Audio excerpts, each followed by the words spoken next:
जावातील buffered reader वापरून user input घेण्याच्या ट्युटोरियलमध्ये आपले स्वागत. आपण शिकणार आहोत जावामध्ये यूजर इनपुट घेणे, इनपुट स्ट्रीम रीडर आणि बफर्ड रीडर विषयी ह्यासाठी माहित असायला हवे. Eclipse मध्ये जावा प्रोग्राम लिहून कंपाइल आणि कार्यान्वित करणे, तसेच जावातील डेटा टाइप्सची माहिती नसल्यास संबंधित पाठासाठी आमच्या वेबसाईटला भेट द्या spoken-tutorial.org. मी येथे वापरत आहे उबुंटू वर्जन 11.10, JDK 1.6 आणि Eclipse IDE 3.7.0. आता बफर्ड रीडर विषयी जाणून घेऊ.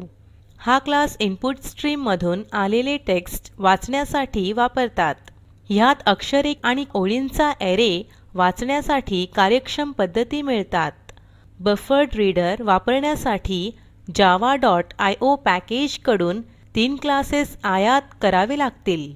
हे 3 क्लासेस म्हणजे IOException, इनपुट स्ट्रीम रीडर आणि बफर्ड रीडर. आपण पॅकेजेस आणि क्लासेस आयात कसे करायचे हे पुढील पाठात जाणून घेऊ. आता इनपुट कसे घेतले जाते. यूजर कडून घेतली जाणारी सर्व इनपुट स्ट्रिंग रूपात असतात.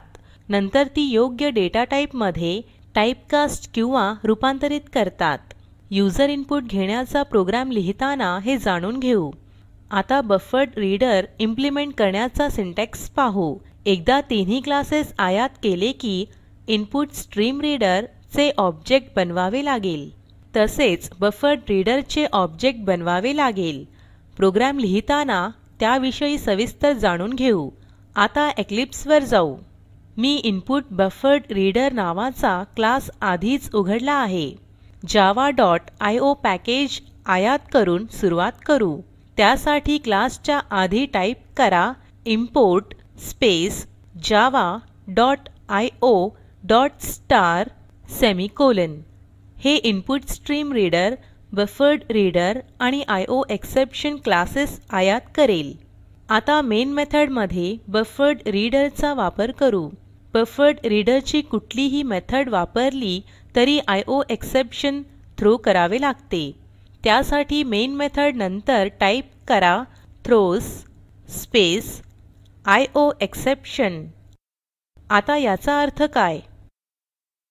जावा मध्ये अनपेक्षित परिस्थिती निर्माण झाल्यास आलेल्या एरर्सना एक्सेप्शन्स म्हणतात. एक्सेप्शन एरर्स टाळण्यासाठी थ्रोज कीवर्ड वापरतात. एक्सेप्शन हँडलिंगच्या वेळी हा वापरतात. एक्सेप्शन एरर येण्याची खात्री असल्यास हा वापरतात. बफर्ड रीडर वापरतात तेव्हा कायम एक्सेप्शन एरर मिळते. एक्सेप्शन एरर्स टाळण्यासाठी थ्रोज IOException वापरतात. एक्सेप्शन हँडलिंग पुढील ट्युटोरियल मध्ये शिकू. आता इनपुट स्ट्रीम रीडर चे ऑब्जेक्ट बनवू. त्यासाठी मेन मेथड मध्ये टाईप करा इनपुट स्ट्रीम रीडर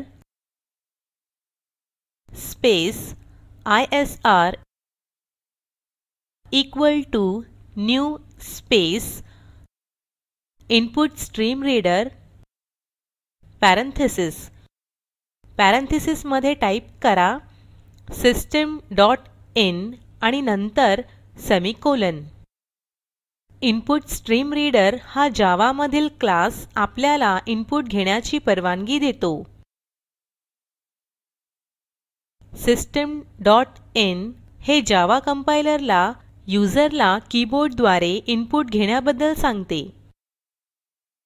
system.in ने घेतलेले इनपुट काही वेळासाठी इनपुट स्ट्रीम रीडर च्या ऑब्जेक्ट मध्ये संचित केले जाते.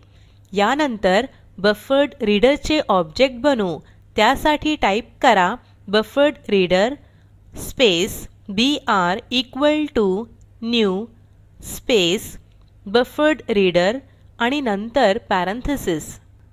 पॅरेंथेसिस मध्ये इनपुट स्ट्रीम रीडर चे ऑब्जेक्ट म्हणजेच ISR टाईप करा. आता ISR हे फक्त यूजर कडून इनपुट घेण्यास मदत करते. बफर्ड रीडर ऑब्जेक्ट मध्ये व्हॅल्यू संचित करण्यास बफर्ड रीडर मदत करतो. ISR ती व्हॅल्यू संचित करण्यासाठी बफर्ड रीडर ऑब्जेक्ट कडे पास करते. आता यूजर कडून इनपुट घेण्यास सुरुवात करू. प्रथम युजरला स्ट्रिंग एंटर करण्यास सांगू. त्यासाठी स्ट्रिंग टाइप चे व्हेरिएबल बनवू. टाइप करा स्ट्रिंग स्पेस str सेमिकोलॉन. आता युजरला त्याचे नाव एंटर करायला सांगू. त्यासाठी टाइप करा system dot out dot println कंसात आणि डबल कोट्स मध्ये एंटर युअर नेम आणि नंतर सेमिकोलॉन. स्ट्रिंग म्हणून इनपुट घेण्यासाठी टाइप करा str equal to br dot read line parenthesis आणि सेमिकोलॉन. रीडलाईन मेथड युजरचे इनपुट वाचेल. आता इनपुट म्हणून इंटिजर घेण्यासाठी इंट टाइपचा व्हेरिएबल बनवू. टाइप करा इंट स्पेस n सेमिकोलॉन. युजरला त्याचे वय एंटर करायला सांगू. त्यासाठी टाइप करा system dot out dot println कंसात आणि डबल कोट्स मध्ये enter your age semicolon. Input घेण्यासाठी स्ट्रिंग टाइपचे str1 नावाचे आणखी एक व्हेरिएबल बनवू. आता स्ट्रिंग म्हणून घेण्यासाठी टाइप करा str1 equal to br dot read line parenthesis आणि सेमिकोलॉन. ते इंटिजर डेटा टाइप मध्ये रूपांतरित करण्यासाठी टाइप करा n equal to integer with capital I dot parse int capital I कंसात str1 सेमिकोलॉन. इंटिजर हा क्लास आहे आणि पार्सिंट ही त्याची मेथड आहे.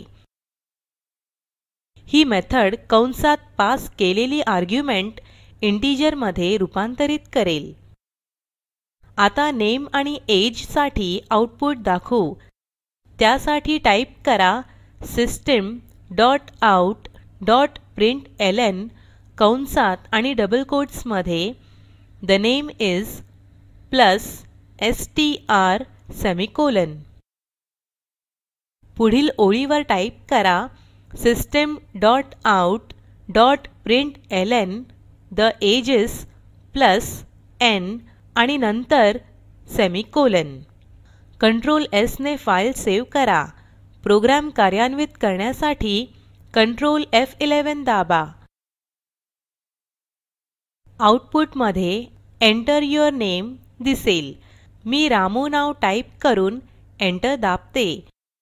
एंटर युअर एज असे दिसेल.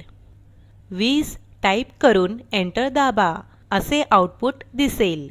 द नेम इज रामू आणि द एज इज 20. अशा प्रकारे युजर कडून इनपुट घेतले. आपण शिकलो इनपुट स्ट्रीम रीडर बद्दल, बफर्ड रीडर बद्दल आणि स्ट्रिंग मधून संबंधित डेटा टाइप मध्ये रूपांतरित करणे. असाइनमेंट युजर कडून फ्लोट, बाइट आणि कॅरेक्टर इनपुट घेऊन आउटपुट दाखवा. तसेच इनपुट म्हणून एखादी संख्या घेऊन त्याला 3 ने भागा आणि कन्सोल वर आउटपुट दाखवा. प्रकल्पाची अधिक माहिती दिलेल्या लिंक वर उपलब्ध आहे, ज्यामध्ये तुम्हाला प्रोजेक्टचा सारांश मिळेल. जर तुमच्याकडे चांगली बँडविड्थ नसेल तर आपण व्हिडिओ डाउनलोड करून ही पाहू शकता.